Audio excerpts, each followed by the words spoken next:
तीनों साल इंटरव्यू देने के बाद अगर आपका सिविल लिस्ट में नाम नहीं है तो कैसा लगता है, ये शायद एक यूपीएससी सिविल सर्विस एस्पिरेंट ही समझ सकता है। पहले अटेम्प्ट के लिए मैंने सब कुछ किया, मैंने मोबाइल को नो कहा, पार्टीज को नो कहा, दोस्तों को नो कहा। ऐसे कहा जाता है फिर आखिरी में कि चलो शायद ससुराल में जाके ससुराल में आपको शायद ऐसा पति मिल जाए जो आपको सपोर्ट करे। अगर ऐसा है तो मैं इस घर में तभी आऊंगी जब मेरे पास पोस्ट होगी। ऐसी कौन सी गलतियां थी जिसके वजह से मेरा लगातार 3 बार मैं यूपीएससी में फेल हो रही थी।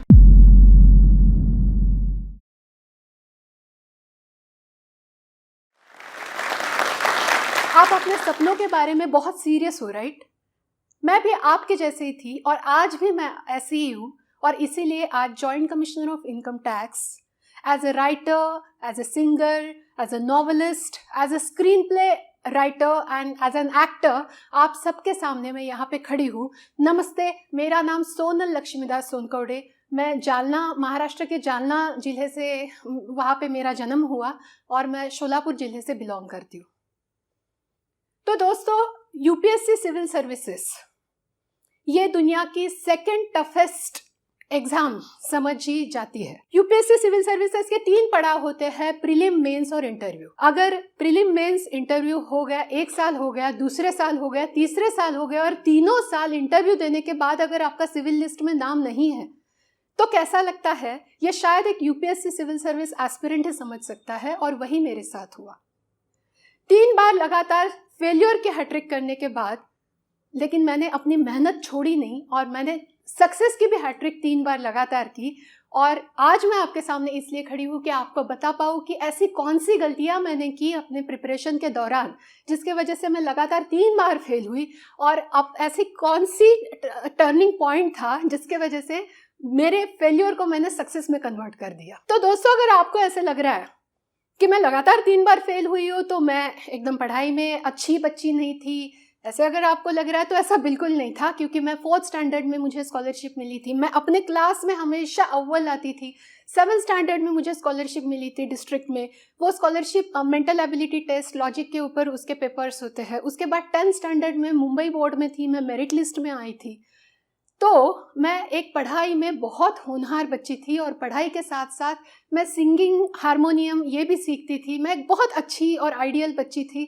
मैं अब अखिल भारतीय गांधर्व महाविद्यालय के एग्ज़ाम्स दे रही थी। तो कुल मिला के I was more than an average student. और इसीलिए मेरे मम्मी पापा ने सोचा कि चलो अपने बच्ची को जिलाधिकारी बनाया जाए, कलेक्टर बनाया जाए। जब मैं 4th स्टैंडर्ड में थी तब मुझे जब स्कॉलरशिप मिली थी तब एक जर्नलिस्ट मेरे सामने आया और उन्होंने मुझे पूछा कि बेटा आप क्या बनना चाहते हो बड़े होके। हर छोटे छोटे बच्चे को पूछते हैं ना कि बेटा बड़े होके क्या बनना चाहते हैं, वैसे मुझे भी पूछा गया और मैंने कहा कि मैं कल की जिलाधिकारी बनना चाहती हूँ। और कल की जिलाधिकारी सोनल लक्ष्मीदास सोनकवड़े, ऐसे हेडलाइन था, ऐसा एक न्यूज़पेपर आर्टिकल एक न्यूज़पेपर में आ गया था। उसका मैं कटिंग सामने रखते रखते मैंने आज तक की मेरी पढ़ाई की। तो दोस्तों, मैं आपको एक बात बताना चाहती हूँ, एक बहुत गौर करने वाली बात है कि जब मेरे मम्मी पापा ने ये सपना मेरे लिए देखा मेरे बचपन में कि मेरी बेटी आईएएस बन जाए, तब मैं उनकी घर के हालात बहुत ठीक थे और बहुत वो अपर मिडिल क्लास कैटेगरी से बिलोंग कर रहे थे या बहुत रिच और एफ्लुएंट थे, ऐसे बिल्कुल भी नहीं है। मेरे पापा एमएससीबी में एक जूनियर इंजीनियर थे और मेरी मम्मी होम मेकर थी। जब मैं 3री 4थी कक्षा में, 1ली 2री कक्षा में पढ़ती थी तो मुझे आज भी याद है कि घर में अगर 2-4 गेस्ट ज़्यादा आ जाते थे तो मेरे मम्मी पापा के छोटे छोटे झगड़े मेरे कानों पे पढ़ते पढ़ते सुनाई देते थे कि घर का दूध आधा लीटर कहाँ पे वेस्ट हो गया। मेरी मम्मी आज भी मुझे बताती है कि तेरा जन्म गाँव में जिस घर में हुआ उस घर में आज भी टॉयलेट नहीं है। तो दोस्तों, सपने देखना कितना इम्पॉर्टेंट होता है। अगर मेरे मम्मी पापा ने ये सपना अगर उस टाइम देखा नहीं होता तो आज मैं आपके सामने यहाँ पे खड़ी नहीं होती। मिनिस्ट्री ऑफ फिनांस में joint commissioner of income tax के पद पे आज मैं तैनात हूँ, ये कभी हो ही नहीं पाता। तो 12वीं कक्षा में मेरिट में आने के बाद मेरे सामने ऑप्शन थे कि मैं इंजीनियरिंग करूँ या मेडिकल साइड जाऊँ या बीएससी मैथमेटिक्स करूँ या बीसीए करूँ। मेरे सामने कई सारे ऑप्शंस थे, क्योंकि यूपीएससी सिविल सर्विसेज अगर करना था तो कोई भी डिग्री मैं ले सकती थी। लेकिन मेरे पापा ने कहा कि अगर तुमको सिविल सर्विसेज में सिंगल माइंडेड फोकस चाहिए तो तुमको बीए करना है। मेरे मन की हालत तब बहुत, मुझे लग रहा था कि अगर मेरे साथ वाले बच्चे इंजीनियर बन रहे हैं, वो एनआईटी में जा रहे हैं, आईआईटी में जा रहे हैं, जेईई पास हो रहे हैं, और मेरे साथ 12वीं मेरे साथ जो पढ़ रहे थे, स्वामी विवेकानंद जूनियर कॉलेज में थी मैं, मेरे साथ पढ़ने वाले सारे ही बच्चे इतने होनहार थे और मेरे सारे ही फ्रेंड्स इतने अच्छे अच्छे जॉब उनको लगने वाली थी, और मैं एक बीए पॉलिटिकल साइंस के छोटे से कोर्स के लिए मेरा एडमिशन हो रहा था। तो मुझे ऐसा लगा तब कि मुझ में और भी कुछ काबिलियत है, इसीलिए मैंने फिर पापा को कैसे वैसे कन्विंस किया कि सिर्फ बीए नहीं, मैं बीएससी मैथमेटिक्स भी करना चाहती हूँ क्योंकि मेरा लॉजिक बहुत स्ट्रांग है। इसलिए मैंने पापा को कैसे वैसे कहा कि नहीं, मैं डबल ग्रेजुएशन करूँगी, सिर्फ ग्रेजुएशन नहीं करूँगी, मैं बीएससी मैथमेटिक्स भी करूँगी इंटरनल कोर्स, और उसके साथ साथ बीए पॉलिटिकल साइंस भी करूँगी। और ऐसा शुरुआत हुई मेरे डबल ग्रेजुएशन की। 2005 में मैंने डबल ग्रेजुएशन कंप्लीट किया। ये डबल ग्रेजुएशन करते करते यूपीएससी की पहले अटेम्प्ट की पढ़ाई ऑलरेडी शुरू हो चुकी थी।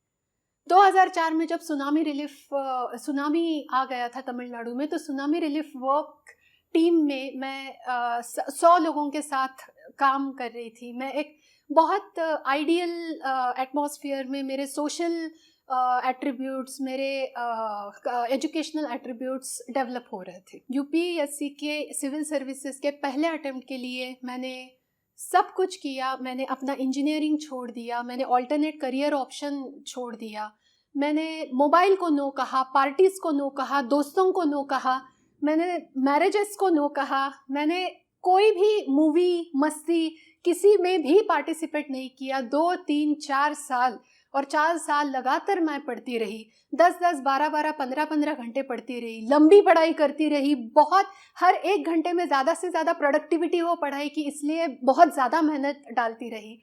और आखिरकार पहले अटेम्प्ट में प्रीलिम में मैं पास हो गई, मेंस में पास हो गई, इंटरव्यू तक पहुंच गई, लेकिन फाइनल सिविल लिस्ट में मेरा नाम नहीं आया। और पहली बार लाइफ में मेरा फेल्योर के साथ सामना हुआ। तो दोस्तों, आपको अगर हमेशा सक्सेस मिल रही है और अचानक से आप फेल हो जाते हो, तो आपके आजू बाजू के लोगों को बहुत एक झटका सा लग जाता है। वैसे ही कुछ मेरे साथ हुआ, लेकिन मुझे लगा कि चलो, failure is the first stepping stone of success, आगे बढ़ के मुझे शायद सक्सेस मिलेगा, सेकंड अटेम्प्ट में हो जाएगा। मैंने सेकंड अटेम्प्ट दिया, फिर से प्रीलिम, फिर से मेंस, फिर से इंटरव्यू, लेकिन इंटरव्यू के बाद फिर से मेरा सिलेक्शन नहीं हुआ, और सेकंड अटेम्प्ट में भी मेरा नाम सिविल लिस्ट में नहीं था। यही क्या, थर्ड अटेम्प्ट में भी सब कुछ मैंने किया था पढ़ाई के लिए, जो भी पॉसिबल था मैंने सब कुछ किया, 100% दिया, लेकिन तीसरे अटेम्प्ट में भी मैंने 100% डेडिकेशन से पढ़ने के बाद भी मेरा सिलेक्शन नहीं हुआ था, और इसका कारण मैं समझ नहीं पा रही थी, और मैं डिप्रेशन की शिकार बन चुकी थी। इस एग्ज़ाम का नेचर ही ऐसा है कि इसमें कई सारे बच्चे डिप्रेशन में आ जाते हैं, उनका मानसिक संतुलन ढलने के या बिगड़ने के बहुत सारी संभावना होती है, और इसका मेन रीज़न यही है क्योंकि ये आईक्यू की सिर्फ एग्ज़ाम नहीं है, ये आपके ईक्यू की एग्ज़ाम है। सिर्फ आपके इमोशनल इंटेलिजेंट क्वोशेंट की एग्ज़ाम नहीं है, तो आपके इमोशनल क्वोशेंट की भी एग्ज़ाम है। और शायद यूपीएससी सिविल सर्विसेज मुझे इसीलिए टेस्ट कर रही थी कि मेरा इमोशनल इंटेलिजेंस कैसा है। मैंने खुद को संभाल लिया, समेट लिया, और मैंने अब डिसाइड कर लिया कि अभी चौथी मेरे अटेम्प्ट में मैं ज़रा सी भी कमी नहीं छोड़ूंगी, और बिल्कुल मैं करके दिखा दूंगी। अभी इस समय मेरे मम्मी पापा का ये सपना नहीं है, ये मेरा सपना है। मेरे मम्मी पापा के सपने को मैंने खुद का सपना बना लिया। लेकिन दोस्तों, अब तक ये हो चुका था कि मेरे कंटिन्यूस फेल्यूर की वजह से मेरे मम्मी पापा का मेरे ऊपर से विश्वास थोड़ा कम हो गया था। बहुत सारे रिलेटिव्स थे, उनको सुना रहे थे। मेरी उम्र 24 साल हो चुकी थी, मेरी मम्मी की शादी 16वें साल में हुई थी, मेरी नानी की शादी भी 17वें साल में हुई थी। तो और मैं 24 साल की लड़की पढ़े जा रही थी, 3 बार फेल हो रही थी। फेल्योर का कारण समझ में नहीं आ रहा था। तो मेरी मम्मी डैडी ने मेरे लिए ये सोचा, जो शायद अच्छा सोचा होगा उनके हिसाब से, कि चलो अभी अपनी बेटी की शादी कीजिए। यूपीएससी सिविल सर्विसेज एग्ज़ाम की जो सिविल लिस्ट है, उसमें अगर आप परसेंटेज देख लो तो लड़कियों का परसेंटेज 20% भी नहीं होता है, लड़की ऑफिसर्स का, लाइक गर्ल ऑफिसर्स का, लेडी ऑफिसर्स का। क्यों?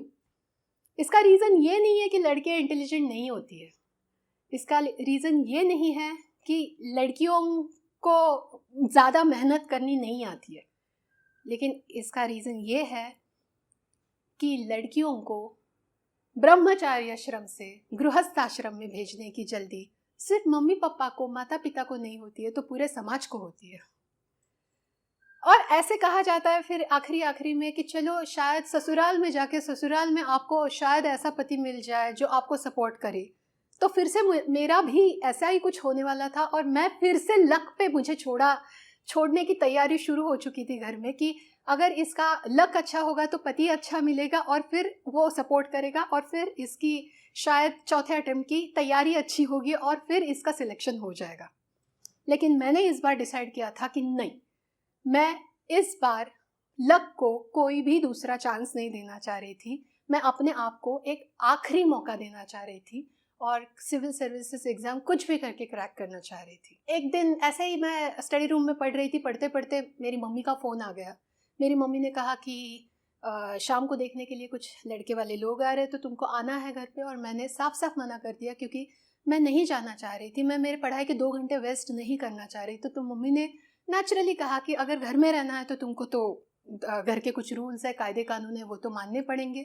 मैंने साफ साफ मना कर दिया कि मैं तो नहीं मान सकती और अगर ऐसा है तो मैं इस घर में तभी आऊँगी जब मेरे पास पोस्ट होगी। मेरे कपड़े, मेरे बुक्स, ये 2 चीज़ें लेके मैं घर से निकल गई। तो दोस्तों, जब मैं घर से निकली तब मुझे पता नहीं था कि मैं कहाँ जाने वाली हूँ, मैं कहाँ रहने वाली हूँ, मैं कौन सा खाना खाने वाली हूँ, क्योंकि मैं अब तक सिर्फ एक पैम्पर्ड लड़की थी। मेरे मम्मी पापा, मैं जब स्टडी टेबल पे बैठती थी पढ़ाई के लिए तो मुझे ग्रेप्स ला के देते थे। वो पढ़ाई में मुझे डिस्टर्ब ना हो इसलिए टीवी का वॉल्यूम कम कर रखते थे। वो मेरे पढ़ाई के बाद एग्ज़ाम सेंटर मुझे छोड़ने के लिए जाते थे। प्रीलिम्स में, मेंस में, इंटरव्यू में दिल्ली में आके रहते थे मेरे साथ। मेंस का पेपर, एक पेपर में जब दे के आती थी तो वो बाहर बैठे हुए दिखते थे और मुझे खाना अपने हाथों से मम्मी खिलाती थी और पापा मेरे नोट्स पकड़ के बैठ जाते थे कि चलो अभी नेक्स्ट पेपर की पढ़ाई करो। इतना सपोर्ट था मुझे घर से और अचानक ये सारा सपोर्ट पीछे छूट गया और अभी मैं और मेरी सिविल सर्विसेज एग्ज़ाम, बस इतना ही रह गया लाइफ में। तो मैंने घर छोड़ दिया। घर छोड़ के मैं बाहर आ गई। मैंने मेरे एक टीचर को पूछा कि मैं कहाँ रह सकती हूँ। उन्होंने एक छोटी सी पीजी मुझे ढूंढ के दी जिसको 2000 रुपये मुझे भरने थे। यहाँ पे पुणे में ही एक मेस थी जिसके लिए मुझे कुछ 3000 रुपये मेरे महीने का खर्चा था। तो कुल मिला के कुछ 5-6 हज़ार का खर्चा था और मेरे पास पैसे नहीं थे जब मैंने ये घर छोड़ा था। तो दोस्तों, मुझे सेकंड अटेम्प्ट में अगर मैं फेल्योर थी फिर भी मैं नेशनल हिस्ट्री ऑप्शनल सब्जेक्ट की नेशनल टॉपर थी और मुझे हिस्ट्री ऑप्शनल में 396 मार्क्स मिले थे आउट ऑफ 600। और पूरे यूपीएससी के हिस्ट्री में, आज तक के हिस्ट्री में इतने मार्क्स किसी भी कैंडिडेट को नहीं मिले थे। तो बहुत सारे बच्चे, बहुत सारे एस्पिरेंट्स जानना चाह रहे थे कि ऐसा मैंने क्या पढ़ा था और मैंने क्या लिखा था जिसकी वजह से मैं हिस्ट्री की टॉपर बन चुकी थी। इसीलिए पुणे में बहुत सारे कोचिंग क्लासेस थे, उन्होंने मुझे एज ए टीचर हिस्ट्री पढ़ाने के लिए अपॉइंट कर दिया और मेरा रोटी कपड़ा मकान का इंतज़ाम हो गया। तो यहाँ पे गौर करने वाली बात ये है कि अगर मैं ये खाना पीना, रोटी कपड़ा मकान, इन सारे चक्करों में पड़ के अगर मैं अपने ध्येय को भूल जाती या मैं डगमगा जाती तो शायद मैं अभी आपके सामने यहाँ पे नहीं होती, शायद मैं इस पोस्ट को अचीव नहीं कर पाती। तो शायद ये भी मेरी एक एग्ज़ाम चल रही थी, मेरी परीक्षा चल रही थी कि मैं अपने गोल को लेके कितने सीरियस हूँ। और मेरे सीरियसनेस को देख के ही लॉ ऑफ अट्रैक्शन काम करना शुरू हो गया। कहते हैं ना, किसी चीज़ को आप बड़ी शिद्दत से चाहो तो पूरी कायनात उसको आपके मिलाने की साजिश करती है और वैसा ही कुछ मेरे साथ हुआ और मैं चौथे अटेम्प्ट में IRSIT बन गई। मेरा नाम सिविल लिस्ट में आ गया। आज जब मैं देखती हूँ पीछे मुड़ के कि वैसे ऐसी कौन सी गलतियाँ थी जिसके वजह से मेरा लगातार 3 बार मैं यूपीएससी में फेल हो रही थी, तो मुझे आज लगता है वो ये थी। टू सम अप, पहली कि यूपीएससी सिविल सर्विसेज में सिलेक्ट होने का सपना हमेशा मेरे मम्मी पापा ने देखा था। वो सपना जब तक ये 4th अटेम्प्ट नहीं आया तब तक मेरा नहीं बना था और जब तक ये मेरा नहीं बना था, किसी और का सपना था, तब तक मुझे लॉ ऑफ अट्रैक्शन का सपोर्ट नहीं मिल रहा था। मेरी दूसरी गलती ये थी कि मैं खुद को बहुत अच्छे से जानती थी।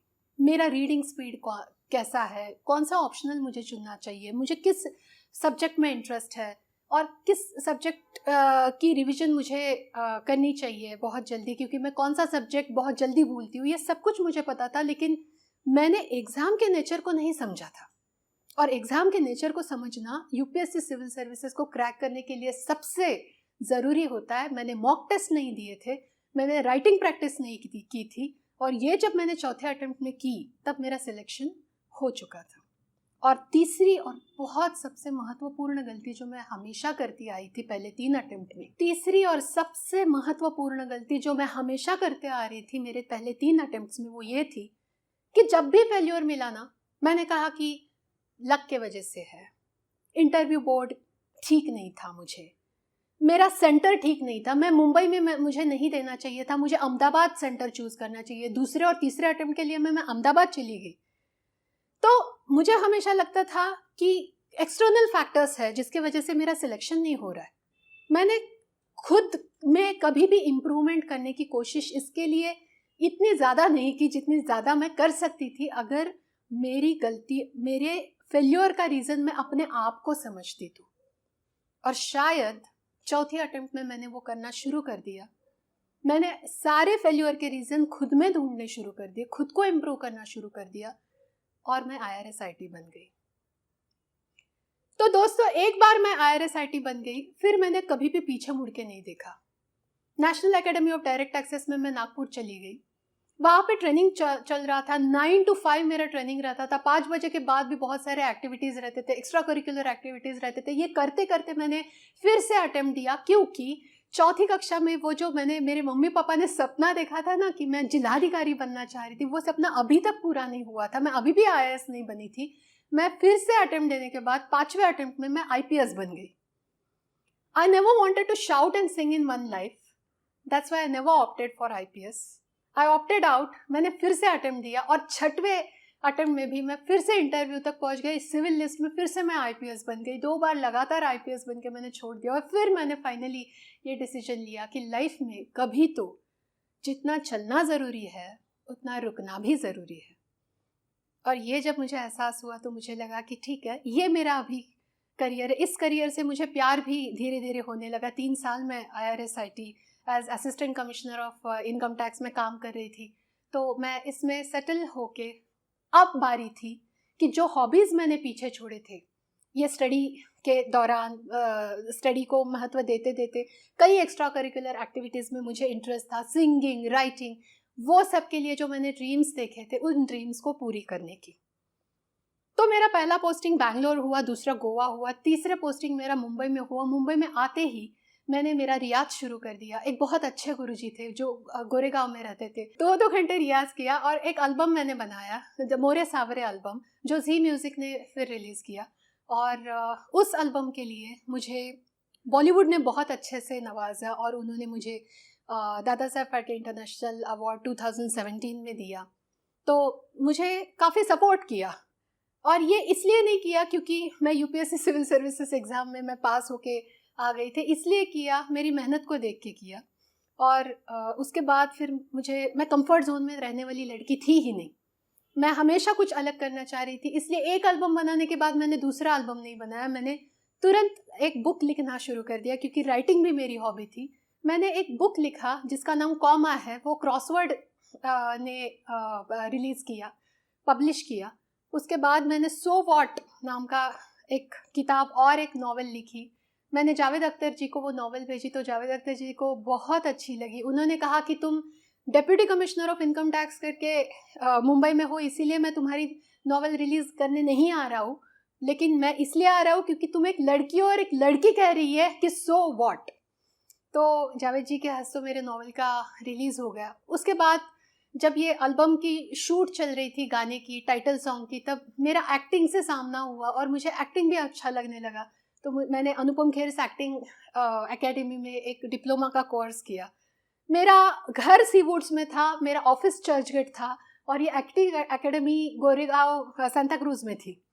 तो मुंबई के डिस्टेंसेस बहुत ज़्यादा होते हैं। सीवुड से चर्चगेट 2 घंटा, चर्चगेट से 2.5 घंटा लगता था ये एक्टिंग एकेडमी जाने के लिए। तो सुबह घर से 9 बजे मैं निकलती थी, ऑफिस जाती थी, 11 बजे पहुंचती थी, 6 बजे ऑफिस से निकल के 8 बजे तक मैं एक्टिंग एकेडमी पहुंचती थी और वहाँ से 12 बजे तक ये कोर्स ख़त्म करके मैं 2 बजे तक फिर से घर आती थी। ये सब मैं इसलिए नहीं कर रही थी कि मुझे किसी को इम्प्रेस करना था, ऐसा कुछ भी नहीं मैं पाना चाह रही थी जो मेरे पास था नहीं, लेकिन मैं मेरे लाइफ को एक परिपूर्ण लाइफ बनाना चाह रही थी। मैं चाह रही थी कि ये काफ़ी अलग अलग एक्सपीरियंस से एनरिच्ड लाइफ हो, इसलिए मैं हर चीज़ से गुजर रही थी और हर जगह पे मैं एक ऑफिसर बन के अप्रोच नहीं कर रही थी। तो दोस्तों, बहुत सारे लोग पूछते हैं कि ये सब कुछ कैसे पॉसिबल हो पाता है, जॉब करते करते तुम लिख भी कैसे लेती हो, तुम सिंगिंग भी कैसे कर लेती हो, एक्टिंग भी कैसे कर लेती हो, टाइम कहाँ से लाती हो, टाइम मैनेजमेंट कैसे करती हो।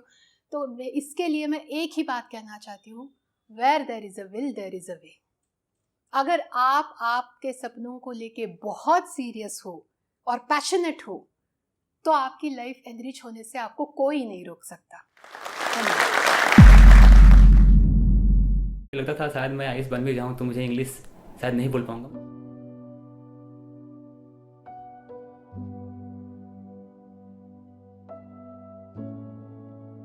मेरा नाम तबरेज़ आलम है और मैं बिहार से बिलोंग करता हूं।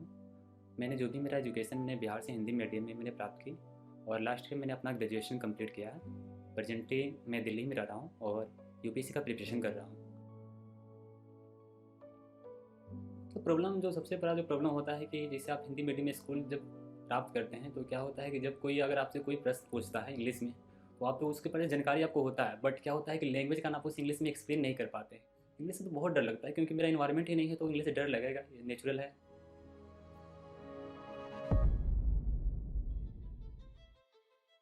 मैंने जोश स्किल एप्लीकेशन के बारे में मैंने सुना, तो मैंने जिस स्किल के बारे में सुना और जाकर उसे इंस्टॉल भी किया था और मैंने उसकी जो भी प्रोसेस है मैंने उसे जाना और इंग्लिश स्पीकिंग कोर्स के लिए मैंने क्लास स्टार्ट कर दिया। पहले तो थोड़ा बेसिक पोर्शन ग्रामर का बताया जाता है, उसके बाद वोकैब्स का जो प्रैक्टिस करना पड़ता है, उसके बाद रीडिंग प्रैक्टिस होता है और अल्टीमेटली आपको प्रैक्टिस करना पड़ता है आपके प्रैक्टिस पार्टनर से। 10 मिनट आपको मिनिमम बात करना पड़ता है, उसके बाद आपका एक जो कोर्स होता है वो कंप्लीट हो पाता है। मैं बोल सकता हूँ श्योरली कि मैं किसी से भी कोई भी पर्सन हूँ मैं उसे इंग्लिश में कम्युनिकेट कर सकता हूँ, मुझे कोई इशू नहीं है।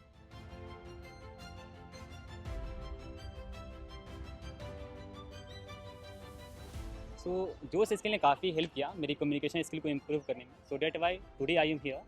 सो first of all I would like to thank Josh Skill who really helped me a lot to improve my communication skill. Thank you, Josh.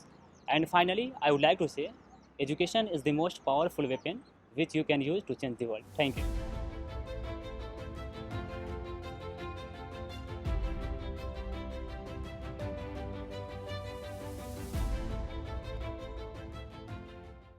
जोश टॉक्स अब Spotify एक्सक्लूसिव पॉडकास्ट है, जिसके साथ जोश टॉक्स की सभी कहानियाँ ऑडियो फॉर्मेट में अपलोड होंगी केवल Spotify पर। और हाँ, अगर आपको ये वीडियो अच्छी लगी तो आप जोश टॉक्स पॉडकास्ट को फॉलो कर सकते हैं और सुन सकते हैं ऐसी कई प्रेरणादायक कहानियाँ सिर्फ Spotify पर।